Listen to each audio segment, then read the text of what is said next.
siang anak-anak. Siang, Bu. Ibu ucapkan Assalamualaikum warahmatullahi wabarakatuh. Waalaikumsalam warahmatullahi wabarakatuh. Ya, mumpung ini kita nggak bisa mengajar di sekolah, jadi kita mengajar di rumah ya. Hari ini ada yang nggak berangkat? Nggak ada, Bu. Coba kita absen dulu ya. Yang pertama, Kenji. Yuk, Bu. Yang kedua, Lilis. Hadir. Yang ketiga, Nur. Hadir, Bu. Yang keempat, Ayu. Hadir, Bu. Nah, semoga dalam keadaan yang masih seperti ini kita masih diberi kesehatan ya semuanya. Tetap jaga kesehatan, jaga pola makan, dan jangan lupa untuk selalu jaga kebersihan biar kita semua terhindar dari penyakit. Ya, dengarkan ya. Ya. Nah, Ibu langsung mulai saja. Materi yang pertama yaitu kita akan belajar tentang interaksi sosial dan lembaga sosial. Ada yang udah belajar? Belum pada belajar kan? Ibu jelaskan sebentar. Nanti Ibu kasih soal, kalian mengerjakan soal ya. Oke, yang pertama yaitu interaksi sosial. Apa sih? Jadi dari pengertian interaksi sosial. Jadi interaksi adalah hubungan timbal balik antara individu dengan individu lainnya. Itu yang dinamakan dengan interaksi sosial. Terus interaksi sosial merupakan hubungan sosial yang dinamis, yaitu di mana hubungan antara orang-orang perorangan. Terus yang kedua antara kelompok-kelompok manusia. Yang ketiga antara orang perorangan dan kelompok manusia ya. Terus yang selanjutnya adalah yaitu syarat-syarat. Ini contoh interaksi sosial ya. Jadi di mana guru sedang mengajar ke murid. Jadi dia dari individu ke individu 1, ke individu 2, dan ke individu 3. Selanjutnya kita udah paham nih contoh individu ya. Kenji, dilihat. Ini contoh interaksi sosial. Terus yang selanjutnya adalah syarat-syarat terjadinya interaksi sosial. Yang pertama adalah kontak sosial. Bisa dilihat ya. Coba untuk Nur silakan dibaca.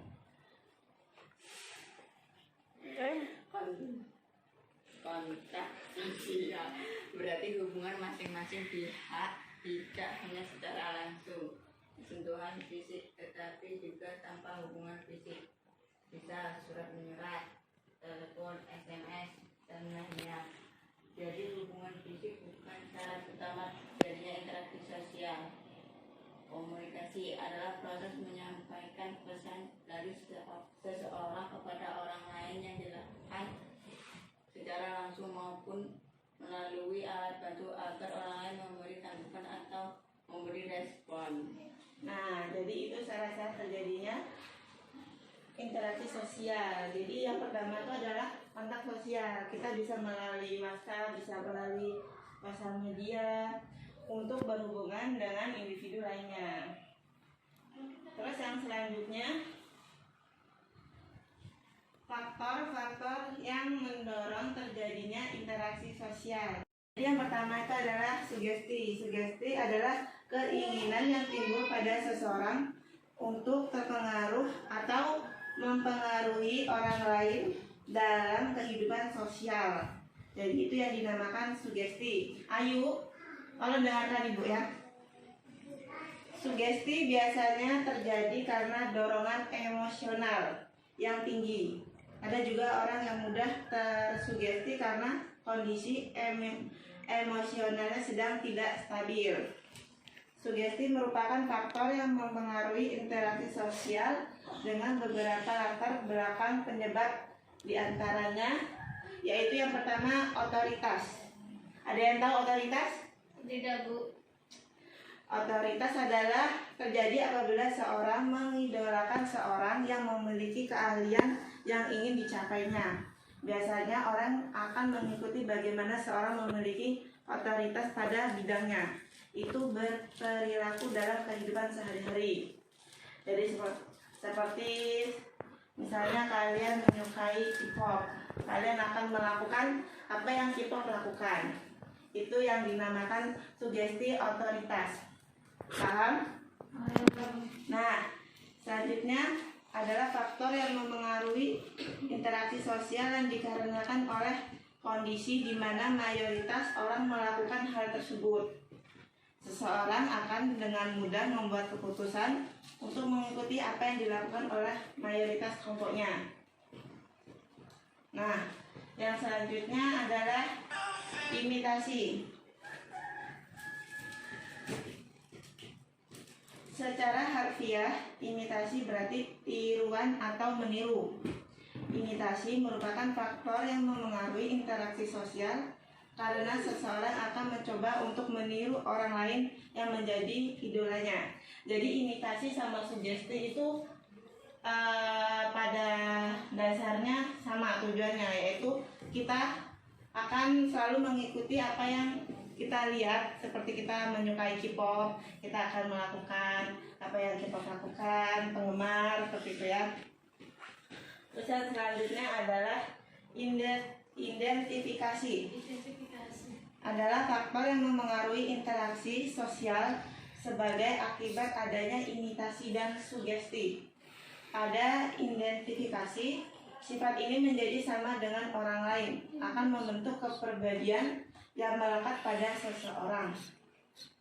Selanjutnya itu ada empati, yaitu kondisi di mana Anda merasakan perasaan orang lain untuk diri sendiri. Perasaan empati biasanya muncul ketika seorang memiliki pandangan bahwa setiap orang harus memiliki kesamaan terhadap kehidupannya. Misalnya kalau kita sedang melihat orang kesusahan di jalan, kita akan merasa empati pada diri sendiri. Kok pada ngantuk? Janji, kamu tuh udah laki, susah sendiri. Itu yang yang kelima, simpati. Simpati sama aja ya kiranya dengan empati tadi. Terus yang terakhir adalah motivasi. Motivasi adalah menjadi salah satu faktor yang mengaruhi interaksi sosial. Dengan adanya motivasi, orang akan melakukan dan berjuang bersama dengan sungguh-sungguh untuk mencapai tujuan. Jadi kalian harus mempunyai motivasi yang baik agar mendorong kalian ke depannya menjadi lebih baik. Ya, ngerti ya? Ya, Bu. Nah, Ibu tadi udah selesai menjelaskan tentang interaksi sosial.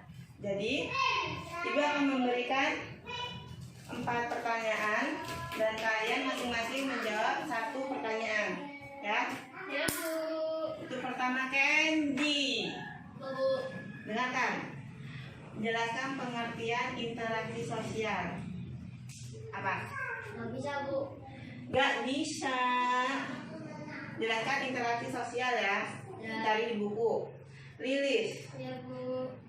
Itu yang pertama. Yang kedua.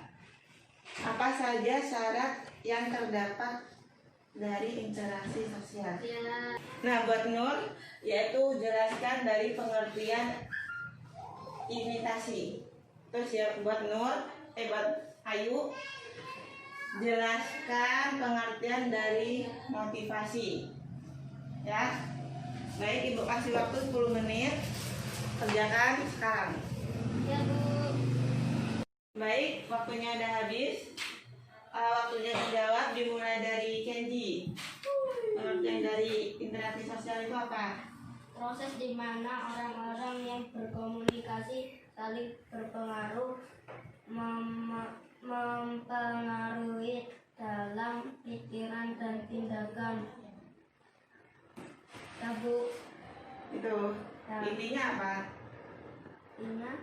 Interaksi sosial merupakan hubungan sosial yang dinamis, hubungan antara orang-orang perorangan, antara kelompok-kelompok manusia, antara orang perorangan dengan kelompok manusia.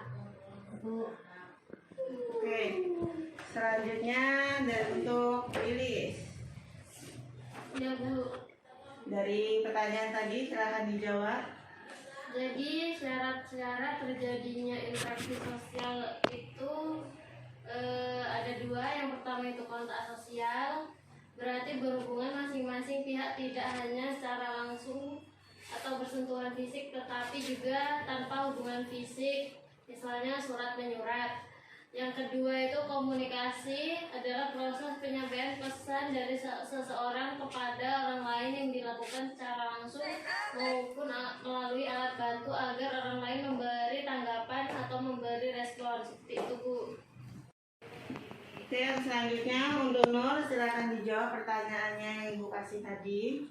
Pengertian dari imitasi. Secara harfiah, imitasi berarti tiruan atau meniru.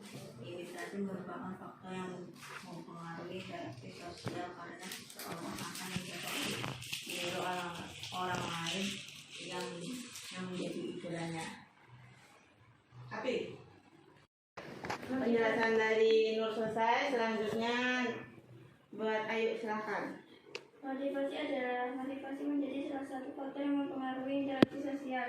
Dengan adanya motivasi, orang akan melakukan dan berjuang bersama dengan sungguh-sungguh untuk mencapai tujuannya. Motivasi adalah bentuk dorongan yang diberikan untuk seseorang agar dia ingat kembali mengenai visi misi yang akan dicapai.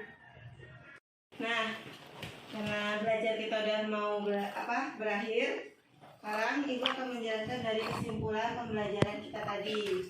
Kesimpulannya adalah pengertian interaksi sosial adalah hubungan dan pengaruh timbal balik antara individu dengan individu lainnya. Adapun syarat yang terjadinya interaksi sosial, yang pertama itu adanya dua orang atau lebih. Yang pertama adanya dua orang atau lebih. Yang kedua adanya tujuan bersama. Yang ketiga adanya kesamaan konsep.